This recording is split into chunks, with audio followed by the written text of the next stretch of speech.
Hello. The Renters' Rights Act has gone live on the 1st of May. In this video, I'm going to cover the main points in the Act and how it affects active landlords and passive investors. So, what is the Renters' Rights Act? Basically, it's a set of new government rules that aim to make renting fairer for tenants, providing them with more security, stability, and better home standards.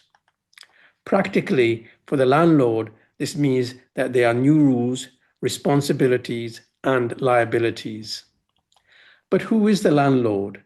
Normally, it's the property owner who rents their property directly to a tenant or via a letting agent. Their name is on the tenancy agreement as the landlord. We call these active landlords. On the other hand, property owners who rent or lease their property to a commercial company, such as the sponsor of this video, are 100% passive investors and are not the landlord. The company itself becomes the landlord and sublets to its own tenants. The tenancy agreement is between the company and the end tenant, and the owner is not named and is not a party to the tenancy agreement. In such a case, the Renters' Rights Act really applies to the company that is acting as the landlord to the end tenant and not the passive owner or investor. As the Act goes live, there are two initial things that landlords must do. Firstly, they must ensure any new tenancy agreement used after the 1st of May complies with the rules in the Act. Secondly, they must provide each existing tenant with a copy of the government information sheet on the Renters' Rights Act before the 31st of May. In summary, the Act does provide better stability, security, and fairness for tenants, although the big problem for them is that their rents will also increase. I also believe it is overall good for passive investors and good landlords, as it creates a level playing field amongst owners, as everyone has to provide good housing and tenancy services. Landlord costs will increase, but the rent increases will balance this over the medium to long term, and overall investment returns will not be affected. Now, some active landlords may be frightened by all the new rules and liabilities. This will reduce supply of available rental property, which could increase the investment returns for the remaining landlords and passive investors. What is actually happening is that many active landlords are switching to becoming passive investors. They are leasing their properties to companies such as the sponsor of this video, rather than to the end tenants. That way, they have none of the liabilities of the Renters' Rights Act. So, what are the 5 key areas in the Act? Firstly, and most importantly, there are no fixed term tenancies. The tenant can leave at any time with 2 months' notice, and no fault evictions, called Section 21 evictions, are not possible. So the landlord cannot terminate a tenancy without a valid reason.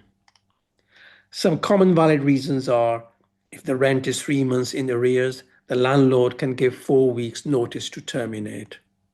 If the owner wants to resell the property, move in themselves, or rent to a family member, they can get possession by giving 4 months' notice, but can't do this in the first 12 months of a new tenancy.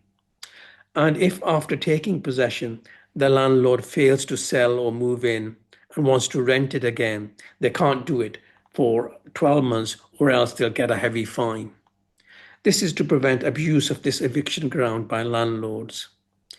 The owner can, of course, sell the property to any other investor with the tenant in place at any time, as the tenancy is not affected. There are also grounds for eviction, such as antisocial behavior, or if tenant doesn't have the right to rent, for example, due to their immigration status. If the tenant refuses to leave after a valid notice, then the same possession and eviction process takes place via the courts as the current Section 8 rules. These tenancy and eviction rules are the biggest change and are essentially reversed. Now, the tenant can just leave at any time with 2 months' notice, as there is no fixed period, and the landlord cannot remove the tenant without a valid reason. Secondly, landlords can't discriminate against tenants who may be on benefits or have children or pets and can't take more than 1 month's rent in advance or charge a higher rent than that what is advertised. So rent bidding between tenants is not allowed. This may result in an increase in the initial asking rents in the market. Thirdly, there can be no automatic rent increases. Rents can only be increased once per year using a Section 13 process and Special Form 4A with 2 months' notice before the rent increases. And like now, such increases can also be appealed by the tenant, and the rent tribunal can reduce them to the market rent. But as I stated before, the market rents will increase. Fourthly, there'll be stricter timelines for fixing repairs and damp. The local councils will have more power to enforce standards and ensure compliance with the rules, with higher penalties and rent repayment orders. And finally, in the future, possibly in 2027, there will be more oversight with a special property ombudsman to whom tenants could complain, and more transparency with a national database of rented properties and compliance documents. By 2030, the minimum EPC rating on rental properties will go to EPC grade C, and it's likely that property standards may be improved to a new decent home standard, but the date for this is not yet announced. The Renters' Rights Act will result in higher costs for landlords, but these will be balanced by increase in rent from the end tenants. This is because the market rents will rise, as these are set by a balance between supply and demand. Rental demand remains strong, and supply continues to be limited, and may actually worsen if some active landlords are frightened off. This act is already increasing demand for rental properties from 100% passive investors. They can easily buy a property, for example, from the sponsor of this video, and then rent it back to the company. They have no significant worries about the act, as they are not the active landlord. The company becomes the landlord and is responsible and liable for everything. Please watch the message from our sponsor on how this system works. Thanks for watching.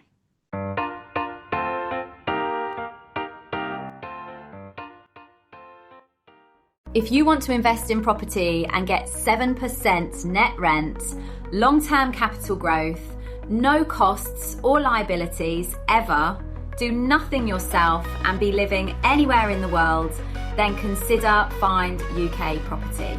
They provide 100% passive investment solutions for long-term income from freehold properties starting at under 80k.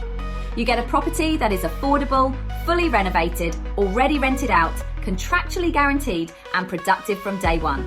You become the owner and rent it back to Find UK Property so that they become your tenants and look after all aspects of the property in a fully compliant way. You never need to deal with tenants, estate agents, or do any property maintenance or repairs, or pay for any costs. Find UK Property look after over 2,500 houses, all of which are sublet to their own tenants. And on average, they get more rent from their tenants than they have to pay the property owners. So that way they can cover all the property costs.